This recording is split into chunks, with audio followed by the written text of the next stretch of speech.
दोस्तों, लोकतंत्र की बुनियाद भरोसा। और भरोसा किस पर? चुनाव पर, चुनाव कराने वाले संस्थान पर और वोट डालने वाले लोगों पर। क्योंकि राज्य रजवाड़े नहीं रहे, नवाब नहीं रहे, विदेशों का कब्जा नहीं रहा, हम आजाद हैं। आजाद की बात हम इसलिए कह रहे हैं, कभी हम 79 वर्ष पूरे किए हैं। 15 अगस्त को शुरुआत हुई, 78 वर्ष पूरा करके।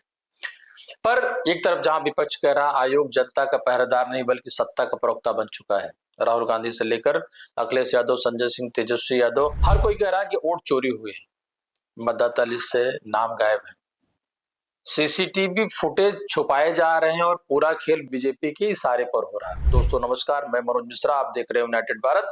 मुझे लगता है इसी पर आपसे चर्चा होना आवश्यक है। एक तरफ जहां सवाल है वोट चोरी और एसआईआर की प्रक्रिया पर, तो राहुल गांधी की ये कहना है या विपक्ष का ये कहना है कि विगत 2022 में, 2024 के बाद होने वाले विधानसभा चुनाव में वोट अंतिम समय के मतदान के दौरान लाखों लाख बढ़े हैं। और वो बढ़ने के पीछे का ये आरोप है जो आप लगातार देख रहे होंगे, लाखों में, हजारों में, और उसके सबूत प्रेस कॉन्फ्रेंस के जरिए दिए जा रहे हैं। इसी का जवाब आयोग ने कहा, एसआईआर पूरी तरह पारदर्शी है। 1.6 लाख बूथ लेवल एजेंट्स की मौजूदगी में प्रक्रिया हो रही, सभी पार्टियों को बराबर मौका मिला। वोट चोरी कहना संविधान का अपमान है। लेकिन अगर क्रॉस सवाल, विपक्ष का तर्क, अगर सब पारदर्शी था तो आज पूरी तरह वोटर लिस्ट सार्वजनिक क्यों नहीं है? अलग अलग राज्यों में अलग अलग प्रक्रियाएं क्यों अपनाई जा रही? सवाल है सीसीटीवी फुटेज क्यों छुपाया जा रहा? और सीसीटीवी फुटेज को लेकर मैं एक बात कहना चाहूंगा कि जिस निजता को लेकर के चुनाव आयोग कहता है, तो क्या 45 दिन के अंदर निजता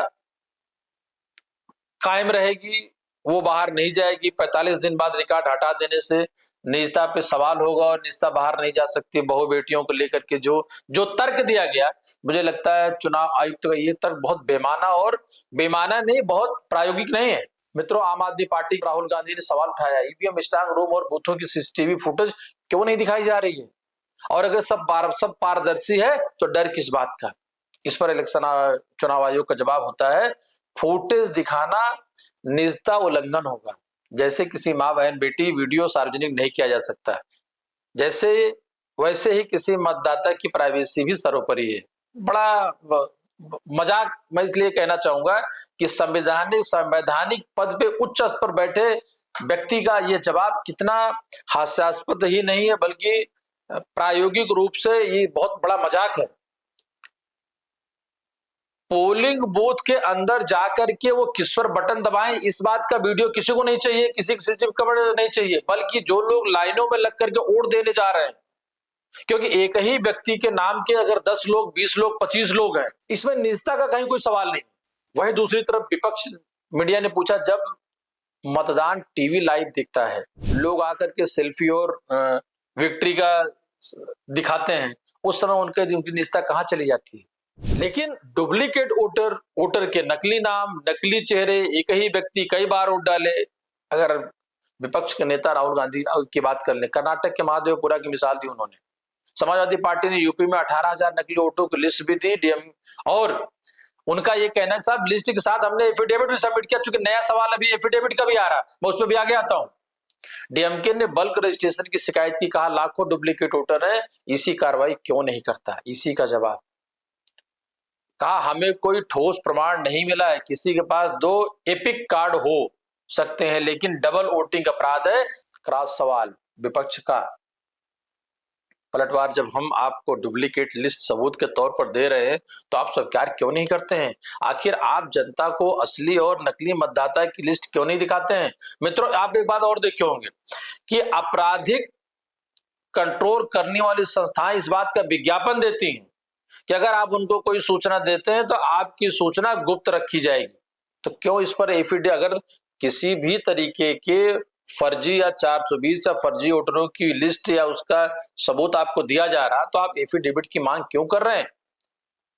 और अगर एफिडेविट की मांग ही है तो फिर अनुराग ठाकुर साहब क्यों नहीं मांगते? उन्होंने भी तो लगभग 4 लोकसभा और विधानसभाओं के बारे में आपको कहा, आप उनसे मांग लीजिए कि जहां 2-2, 2.5 लाख वोट फर्जी की आप बात करें, आप उसका दे दीजिए। वही विपक्ष कांग्रेस और सपा ने कहा, अगर चुनाव विपक्ष निष्पक्ष है तो चुनाव आयोग खुद शपथ देके प्रक्रिया को साफ क्यों नहीं करता? चुनाव आयोग उल्टा आयोग ने राहुल गांधी को चुनौती दी। देखिए, राहुल गांधी एक सामान्य व्यक्ति नहीं, चुनाव आयोग के चुनाव आयुक्त को इस बात को समझना पड़ेगा कि वो नेता विपक्ष और नेता विपक्ष संवैधानिक पद है। अगर आप पर टिप्पणी करना कोई बुरी बात है, अपराध है, तो लेकिन एक बात और आप देखिए कि 2023 में एक नया कानून बनाया जाता है, नया बिल पेश किया जाता है और उसमें यह कहा जाता है कि चुनाव आयोग पर किसी भी तरीके कोई आपराधिक मुकदमे या उनको उन पर नहीं हो सकते हैं। उसका तर्क ये दिया गया कि साहब ऐसी संस्थाओं पे अगर तो आपराधिक मुकदमे दर्ज होंगे या उन पर FIR होगी, उनके घेरे में लाएंगे तो उन पर दबाव बनाने की रणनीति हो सकती है ताकि वो गलत काम करें किसी के दबाव में। क्रॉस सवाल अगर विपक्ष ने पूछा कि नेताओं को एफिडेविट देना जरूरी है जनता के प्रति, चुनाव आयोग की जवाबदेही क्यों नहीं है? आयोग खुद क्यों एफिडेविट देने से बच रहा है? या आयोग एफिडेविट दे नहीं दे, पारदर्शी क्यों नहीं करता? पारदर्शी बात मैं इसलिए कर रहा हूं कि जब आप अपनी वेबसाइट से कुछ रिकॉर्ड हटाते हैं, डिलीट करते हैं, तब आप सबके घेरे में आ जाते हैं। लोकसभा भंग करने की मांग विपक्ष ने या इंडिया ब्लॉक ने सामूहिक तौर पर प्रेस कॉन्फ्रेंस करके एक बात कही कि जब SIR में गड़बड़ियां दिख रही हैं तो जनादेश संदिग्ध है, इसलिए लोकसभा तुरंत भंग की जानी चाहिए। चुनाव आयोग का जवाब, हमारा काम निष्पक्ष चुनाव कराना, संसद भंग करना हमारे अधिकार क्षेत्र में नहीं आता है। फिर विपक्ष का सवाल, जब जनता का भरोसा ही उठ गया है चुनाव आयोग, तो सफाई देने से क्या फायदा? और सफाई दे तो साथियों के साथ दें, क्योंकि अब ये चुनाव आयोग की कार्यप्रणाली में एक धब्बा है। निष्पक्षता पर सवाल और बीजेपी प्रवक्ता का आरोप। विपक्ष संजय सिंह, मनोज झा और राहुल गांधी ने कहा हम CEC ढूंढ रहे थे लेकिन हमें बीजेपी का नया प्रवक्ता मिल गया। मुझे लगता है ऐसे आरोपों से संवैधानिक संस्था पे बैठे उच्च लोगों को बचना चाहिए। विपक्ष का आरोप है कि हमने जवाब तो चुनाव आयोग से मांगा था, लेकिन उनका जिस तरीके जवाब आया वो भारतीय जनता पार्टी का पक्ष रख रहे थे। आयोग ने कहा हमारे लिए रूलिंग और अपोजिशन जैसी कोई चीज नहीं है, सभी पार्टियां बराबर हैं। आयोग की साख पर सवाल उठाना लोकतंत्र को नुकसान पहुंचाना है। विपक्ष का फिर सवाल, अगर सब बराबर है तो कार्रवाई हमेशा विपक्ष शिकायतों पर ही क्यों टाली जाती है? क्यों हर विपक्षी दल एक ही स्वर में चुनाव आयोग पर शक जता रहा? उसको भी तो जवाब देना, इसे लोकतंत्र को जवाब देना, उसको भी जवाब देना आयोग की जिम्मेदारी है। और मीडिया के सवाल, मीडिया ने सवाल पूछा क्या आप राहुल गांधी के 5 सवालों का सीधा जवाब देंगे?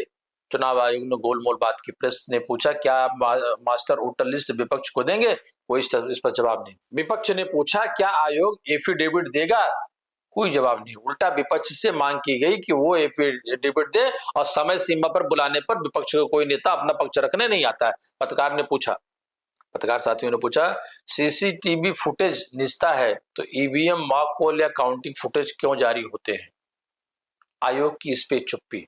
मित्रों, कहने का मतलब यह है कि आयोग की कॉन्फ्रेंस से ऐसा लग रहा था कि विगत दिनों जिस तरीके से विपक्ष ने सत्तारूढ़ पार्टी के साथ आयोग के आरोपों का जिक्र किया, चर्चा की, लगातार आरोप लगाते रहे, ऐसा ठोस कदम और ऐसा ठोस सबूत चुनाव आयोग को या चुनाव आयुक्त को ऐसा जवाब देना चाहिए था जिससे मुझे लगता है कि किसी भी संवैधानिक संस्था पर आरोप बंद होते। और बड़ी मोटी मोटी सी बातें, मैं बहुत ये अभी तक आप जितना देख रहे थे ये सवाल जवाब था चुनाव आयोग की प्रेस कॉन्फ्रेंस का पत्रकारों द्वारा। दूसरा, लगातार विपक्षी नेताओं द्वारा आरोप प्रत्यारोप की एक लंबी फेहरिस्त थी जो आपने देखी और सुनी। लेकिन अगर यूनाइटेड भारत या मेरी सवालों की बात करें तो मेरे कुछ बिंदु हैं। जैसे एक बिंदु मैंने आपसे कहा कि जब वो चुनाव आयोग इस बात का प्रचार करता है मतदान से पहले कि ज्यादा से ज्यादा लोग घरों से निकलो मतदान करें, जब लंबी लाइनों में लोग लगेंगे और वोट पारदर्शिता हो, ईमानदारी हो, लोग वोट डाल सकें, सही लोग वोट डाल सकते, इसीलिए CCTV फुटेज लगाई जाती है। ये मेरा नहीं, चुनाव आयोग का कहना है। दूसरा, निजता का हनन 45 दिन के अंदर अगर नहीं हो रहा तो 45 दिन बाद कैसे हो सकता है? आज के डेट में 21वीं सदी में हम काम कर रहे हैं, AI इंट्रोड्यूस हो चुका है, सेकंडों में खबरें पूरे विश्व, पूरे देश में फैल जाती हैं, तो 45 दिन तो बहुत लंबा सवाल होता है। ये तर्क उनका, ये जवाब उनका तर्क संगत नहीं है।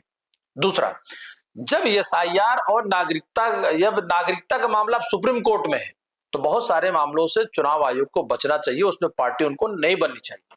रही बात एसआईआर को लेकर, उन्होंने एक बात कही कि साहब ये सामान्य सी प्रक्रिया है कि चुनाव आयोग चुनाव से पहले अपने वोटर लिस्ट को शुद्ध करता है और उसको ठीक करता है।